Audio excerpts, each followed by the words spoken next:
This is Fujifilm's new X-T3 camera, just been released. I picked this one up in Tokyo in Japan because I spent a week there. I'm just off the plane, in fact, so I'm a little bit groggy.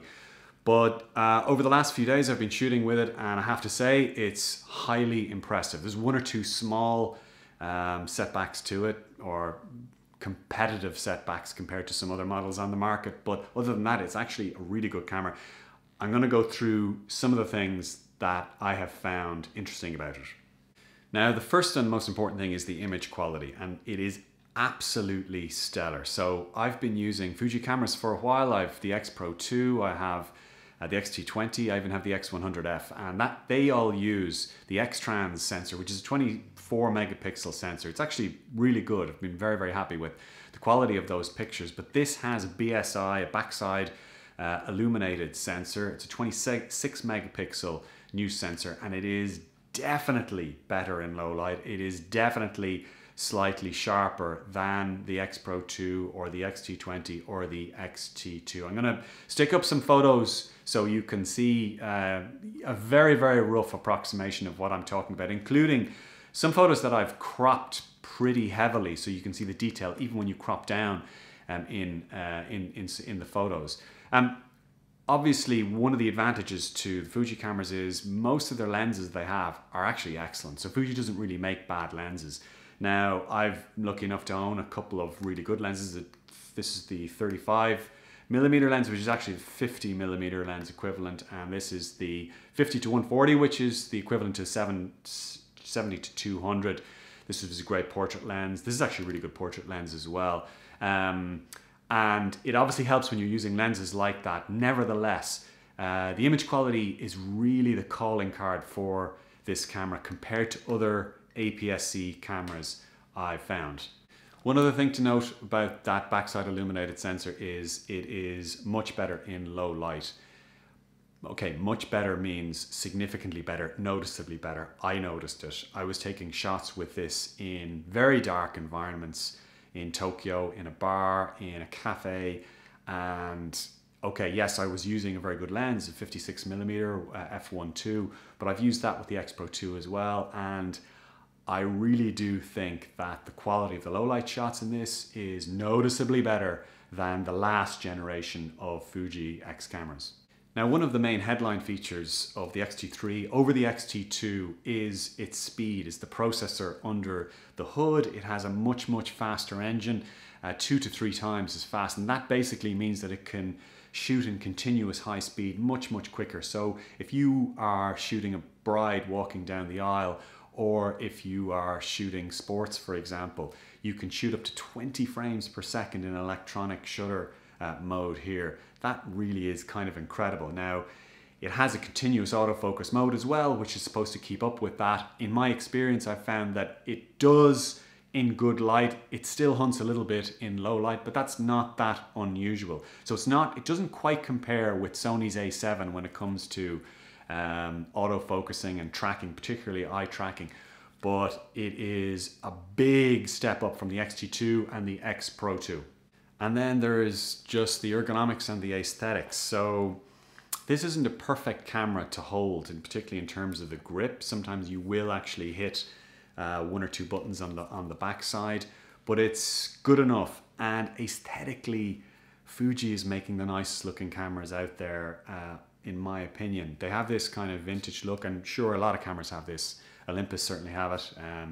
Even Nikon tried it with the DF, but I don't think anybody does it like Fuji. This is a camera that you kind of want to pick up and play with, and that's actually really important when you're talking about a camera, because our phones are now giving us really, really good shots. I have both the Huawei P20 Pro and the new iPhone XS Max, and they are really impressive. I took some really kind of, for me, impressive shots with that from a phone in Tokyo. So you've got to want to use your camera if you're not using it professionally, if you're just using it for, for a hobby or for leisure reasons, and you do want to pick up this Fuji, no less than you would the X Pro 2 or the X100F. Fuji just makes very, very aesthetically pleasing cameras. Now, obviously, this has all the other advantages of a mirrorless camera, like silent shooting, for example, which is the #1 most underrated advantage of a mirrorless camera. You're in a church, you're taking photographs of the bride and groom, but you're with a DSLR, you have this clack, clack, clack, clack, ta, ta, ta, ta, ta, ta, ta, all the time, and you feel sometimes that you're disturbing the moment. You do not feel that with a mirrorless camera, whether it's Fuji, whether it's a Sony, Panasonic, or even the new cameras from Nikon and Canon themselves, the new mirrorless cameras. It is a massive advantage to be able to shoot silently, and obviously this camera has it. The other advantage is size. For what you're getting from this camera in terms of the image quality, you would normally only get that from a much bigger DSLR camera. So that's a huge advantage to shooting with a mirrorless camera.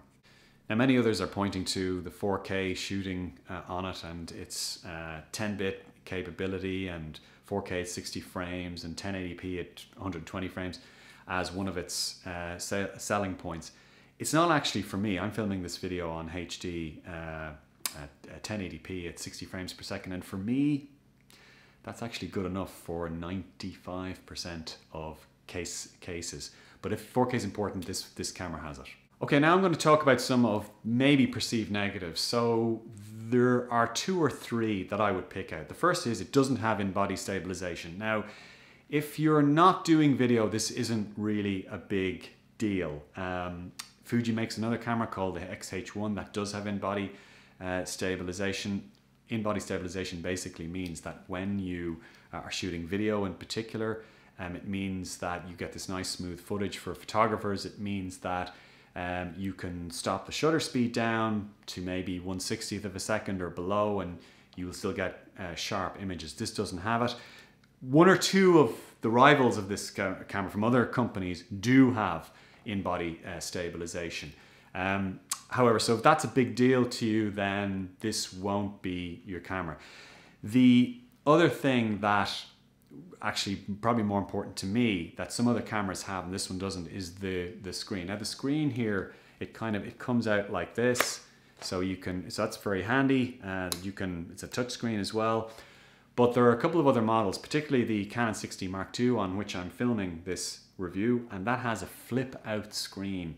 Panasonics have them as well, the GH5 and some of the other Panasonic Lumix cameras, and it's invaluable for video. If you want to shoot a video and if you want to do a vlog, or if you want to take a photo of yourself or video of yourself, a flip out screen is absolutely crucial. This camera doesn't have it, and Fuji knows how to do it because its X-T100 camera, which it released a couple of months ago, does have a flip out screen. That's a budget model relative to this.